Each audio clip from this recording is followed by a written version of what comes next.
monsieur Tracrève. Je vous propose le menu de ce soir. En entrée, œuf en couille d'âne. En plat, bœuf bourguignon.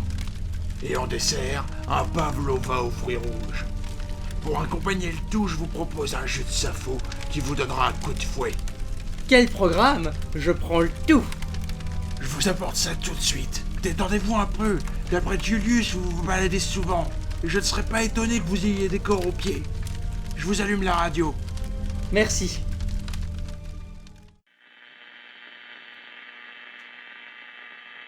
Après le coup d'œil que j'avais pu jeter sur les martiens émergeant du cylindre dans lequel ils étaient venus de leur planète sur la Terre, une sorte de fascination paralysa mes actes.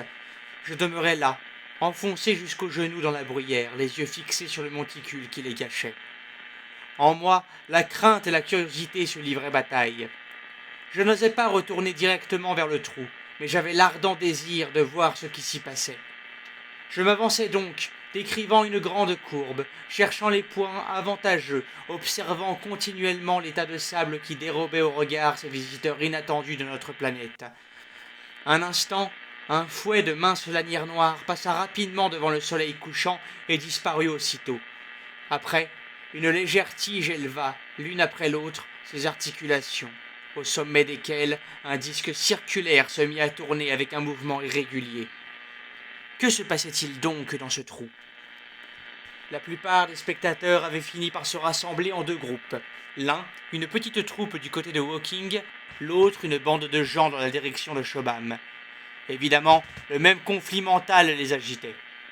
Autour de moi, quelques personnes se trouvaient disséminées.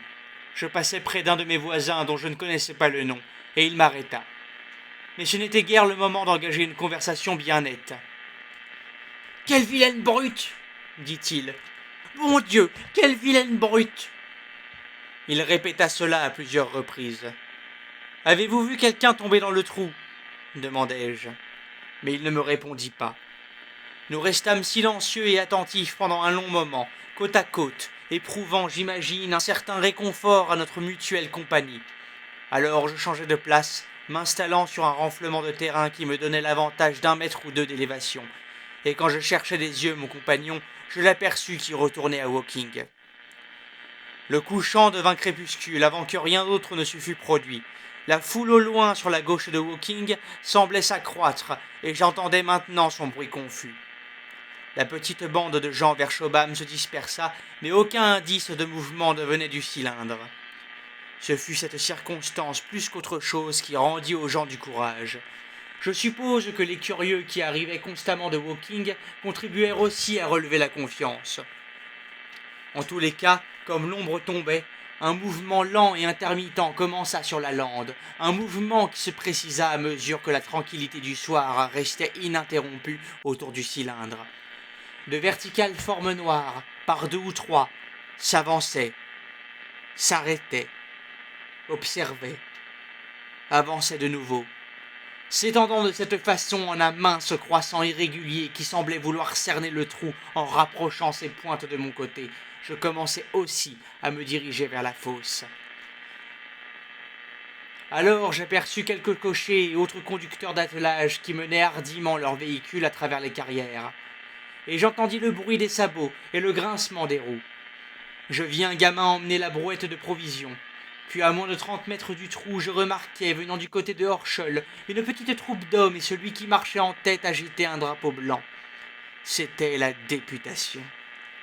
On avait hâtivement tenu conseil, et puisque les Martiens étaient en dépit de leur forme repoussante des créatures intelligentes, on avait résolu de leur montrer, en s'approchant d'eux avec des signaux, que nous aussi, nous étions intelligents. Le drapeau battait au vent et la troupe s'avança à droite d'abord, puis elle tourna à gauche.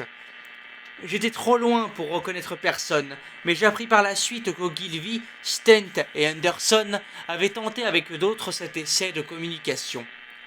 Dans leur marche, ils avaient rétréci pour ainsi dire la circonférence, maintenant à peu près ininterrompue de gens, et un certain nombre de vagues formes noires les suivaient à un intervalle discret. Tout à coup, il y eut un soudain jet de lumière et une fumée grisâtre et lumineuse sortit du trou en 3 bouffées distinctes qui, l'une après l'autre, montèrent se perdre dans l'air tranquille. Cette fumée, il serait peut-être plus exact de dire cette flamme, était si brillante que le ciel d'un bleu profond au-dessus de nos têtes et que la lande sombre et brumeuse avec ses bouquets de pins du côté de Chertsey parurent s'obscurcir brusquement quand ces bouffées s'élevèrent et rester plus sombres après leur disparition. Au même moment, une sorte de bruit pareil à un sifflement devint perceptible. De l'autre côté de la fosse, la petite troupe de gens que précédait le drapeau blanc s'était arrêtée à la vue du phénomène, poignées de petites formes verticales et sombres sur le sol noirâtre. Quand la fumée verte monta, leurs faces s'éclairèrent d'un vert pâle et s'effacèrent à nouveau dès qu'elle se fut évanouie. Alors, lentement, le sifflement devint un bourdonnement, un interminable bruit retentissant et monotone. Lentement, un objet de forme bossue s'éleva hors du trou, et une sorte de rayon lumineux s'élança en tremblotant. Aussitôt, des jets de réelles flammes, des lueurs brillantes sautant de l'un à l'autre, jaillirent du groupe d'hommes dispersés. On eût dit que quelque invisible jet se heurta contre eux, et que du choc naissait une flamme blanche. Il semblait que chacun d'eux fût soudain et momentanément changé en flamme. À la clarté de leur propre destruction, je les vis chanceler et s'affaisser, et ceux qui les suivaient s'enfuir en courant. Je demeurais stupéfait, ne comprenant pas encore que c'était la mort qui sautait d'un homme à un autre dans cette petite troupe éloignée. J'avais seulement l'impression que c'était quelque chose d'étrange, un jet de lumière sans bruit, presque, et qui faisait s'affaisser, inanimé, tous ceux qui l'atteignaient.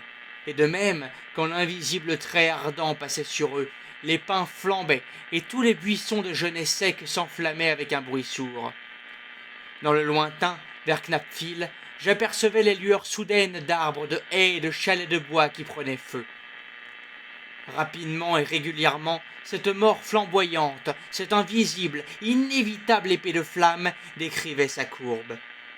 Je m'aperçus qu'elle venait vers moi, aux buissons enflammés qu'elle touchait, et j'étais trop effrayé et stupéfié pour bouger.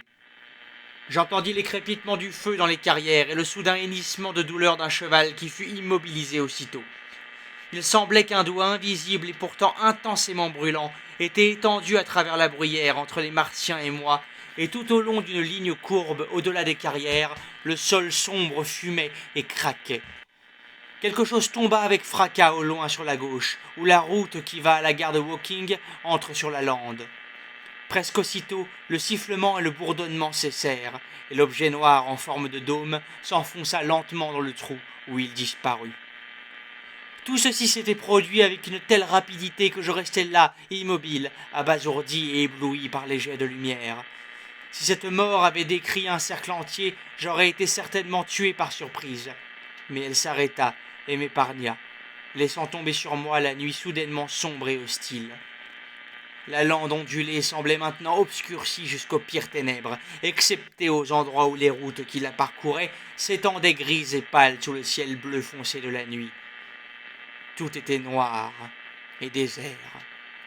Au-dessus de ma tête, une à une, les étoiles s'assemblaient et à l'ouest le ciel brillait encore, pâle et presque verdâtre. Les cimes des pins et les toits de Horschol se découpaient nets et noirs comme l'arrière-clarté occidentale. Les Martiens et leur matériel étaient complètement invisibles, excepté la tige mince sur laquelle leur miroir s'agitait incessamment en un mouvement irrégulier. Des taillis de buissons et d'arbres isolés fumaient et brûlaient encore, ici et là, et les maisons du côté de la gare de Woking envoyaient des spirales de flammes dans la tranquillité de l'air nocturne. À part cela et ma terrible stupéfaction, rien d'autre n'était changé. Le petit groupe de taches noires qui suivait le drapeau blanc avait été simplement supprimé de l'existence, et le calme du soir, me semblait-il, avait à peine été troublé. Je m'aperçus que j'étais là, sur cette lande obscure, sans aide, sans secours, et seul. Soudain, comme quelque chose qui tombe sur vous à l'improviste, la peur me prit. Avec un effort, je me retournai et m'élançai en une course trébuchante à travers la bruyère. La peur que j'avais n'était pas une crainte rationnelle, mais une terreur panique. Non seulement des Martiens, mais de l'obscurité et du silence qui m'entouraient. Elle produisit sur moi un si extraordinaire effet d'abattement qu'en courant je pleurais silencieusement comme un enfant. Maintenant que j'avais tourné le dos, je n'osais plus regarder en arrière. Je me souviens d'avoir eu la singulière impression que l'on se jouait de moi, et qu'au moment où j'atteindrais la limite du danger, cette mort mystérieuse, aussi soudaine que l'éclair, allait surgir du cylindre et me frapper.